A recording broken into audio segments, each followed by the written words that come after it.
Prime Minister of Armenia, Nikol Pashinyan, thank you for talking to Al Jazeera. Now we're at the stage where there's open confrontation between Armenia and Azerbaijan. What are your preferred options? An increased military pushback against Azerbaijan or a call for ceasefire and talks? I would like to start off by clarifying something about your question, because in this particular case, Armenia is acting as the guarantor of security of Armenians of Nagorno-Karabakh, and Azerbaijan launched a direct attack on Nagorno-Karabakh, and Armenia has certain obligations to provide the security of Nagorno-Karabakh, and in this context, Azerbaijan also started to strike settlements in the Republic of Armenia and the civilian population in the Republic of Armenia. The September 27 offensive of Azerbaijan on Nagorno-Karabakh began with shelling of civilian settlements, and this is a fact that we need to acknowledge. And then the rest of the answer to the question would be as follows. When there is an attack, when there is aggression, the very first task is to protect from that aggression and to stop that aggression, after which only will it be possible to talk about negotiations. In a situation in which there is an aggression, I can say with confidence that the Armenians of Nagorno-Karabakh will not retreat in the face of the aggression. At the same time, it's necessary to acknowledge that the issue of Nagorno-Karabakh has nothing but a peaceful solution, and confronting the aggression will de facto prove it. But are you saying then that but before there is a peaceful solution, you're going to have to make some military gains? As I said already, our task is to defend, because Azerbaijan launched an attack in the direction of Nagorno-Karabakh, and obviously the very first task of the Armenians of Nagorno-Karabakh is to defend against this aggression. Okay, then what is the likelihood of a military political alliance, formal military political alliance with Nagorno-Karabakh? We are discussing that possibility. That alliance actually de facto exists because we state that Armenia is the guarantor of security of Karabakh, and we need to think now about its future developments. And in our agenda, we do indeed have this point. And it's very important to note this situation has created a new reality, a new military political reality in our region. One component, as I said, is that for many years, Azerbaijan, after developing a military rhetoric, has now attacked Nagorno-Karabakh, and it has happened with Turkey's obvious support. And in the international media, there is already broad discussion of the fact that in the territories that it controls in Syria, Turkey is recruiting mercenaries and transporting them to our region, and therefore Armenia and Nagorno-Karabakh need to increase our cooperation in the security field. And would you go as far as recognizing an independent Nagorno-Karabakh? There is that agenda as well, and that is an item in the agenda, and a decision will be taken or not taken depending on a variety of factors. You mentioned Turkey in your answer there, and yes, Turkey has now come out firmly on the side of Azerbaijan, says it will support Azerbaijan, and has criticized your approach to Azerbaijan. But do you have evidence really that Turkey is going as far as supplying mercenaries?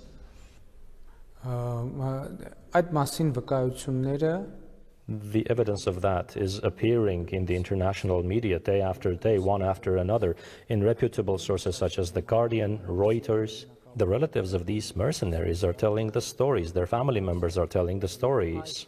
And specific individuals have testified. They have spoken to journalists and said that Turkey is recruiting those people, transporting them to Azerbaijan to take part in the war against Armenia and Nagorno-Karabakh. Let me repeat something to you written by Richard Kauslerich, a former US ambassador to Azerbaijan. He said this when this conflict started. He said the poor people of Armenia and Azerbaijan are paying for the price of uninspired leadership in Baku and Yerevan that refuse to seize opportunity after opportunity to peacefully deal with the conflict regarding Nagorno-Karabakh. Is he right? What could you have done differently to prevent this happening? You know, essentially everything that needed to be done has been done.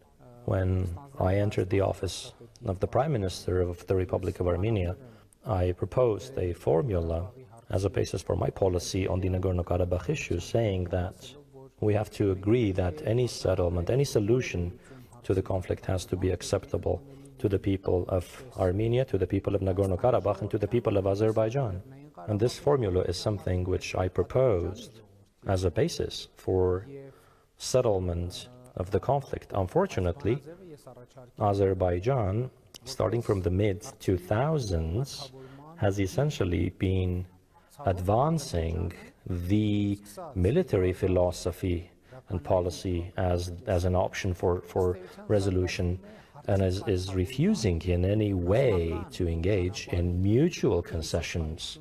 And I think what is significant here is a dictatorial government, such as the one established in Azerbaijan, is not inclined to make mutual concessions, and only democratically elected governments are capable of engaging in or proposing mutual concessions, such as the one which I proposed in that formula I just mentioned.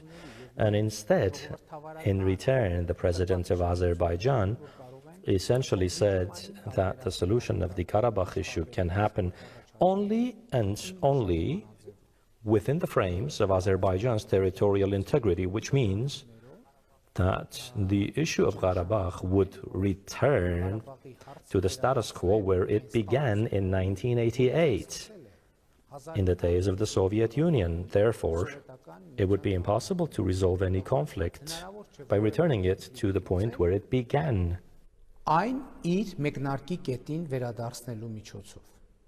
Given that historical reference, yes, I understand, and I know you probably have not much time for reflection at the moment. You're busy handling this day to day.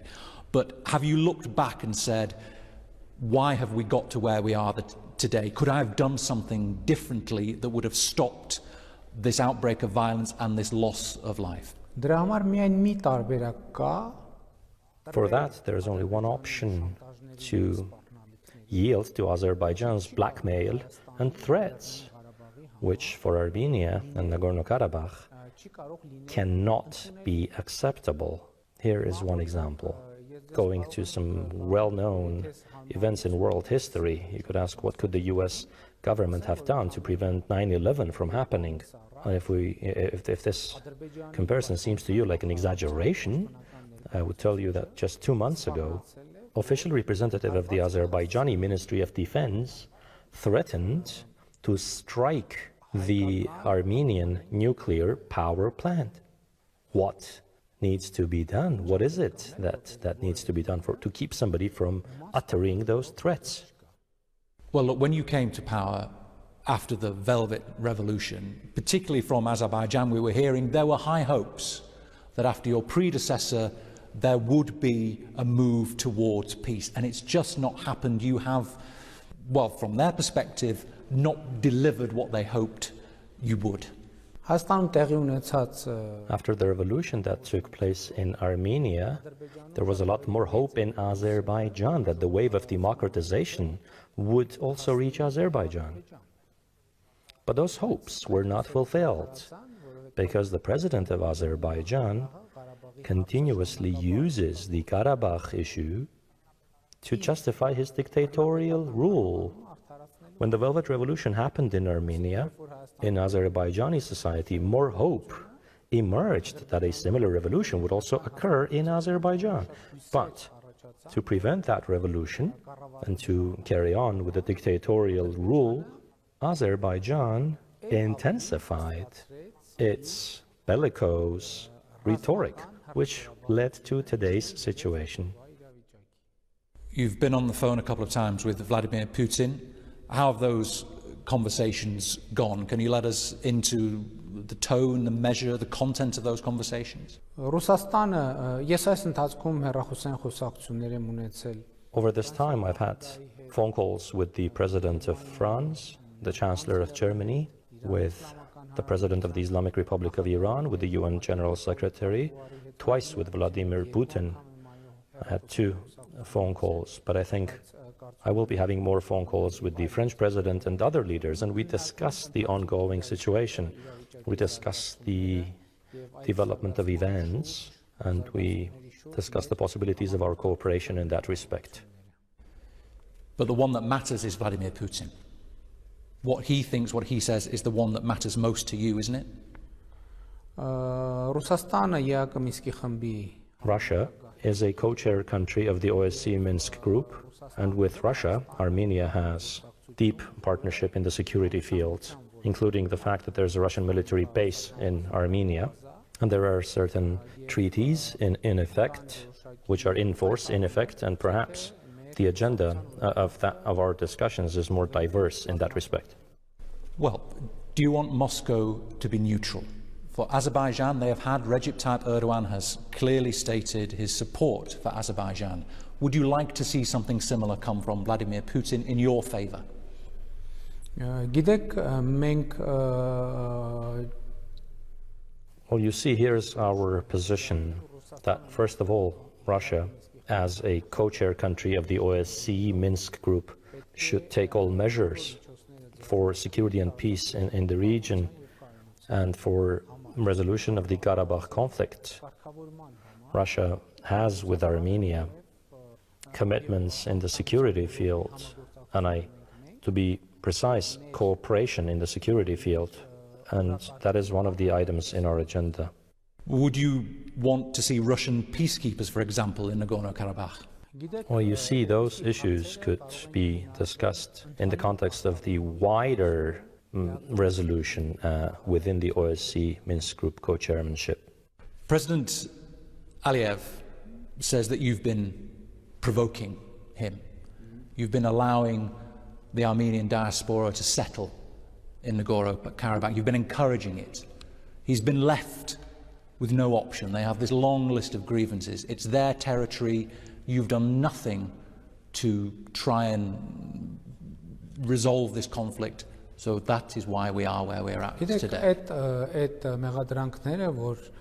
Look, you see, those allegations of the Armenian government resettling people from the diaspora in Artsakh are groundless allegations for 2 reasons. Firstly, the Armenian government has got nothing to do with Nagorno-Karabakh's territorial development, and secondly, from Armenia and from Nagorno-Karabakh for many years, many Armenians emigrated from their homes, and those people have lived in different parts of the world, in Russia, in Europe, in the Middle East, in the United States of America.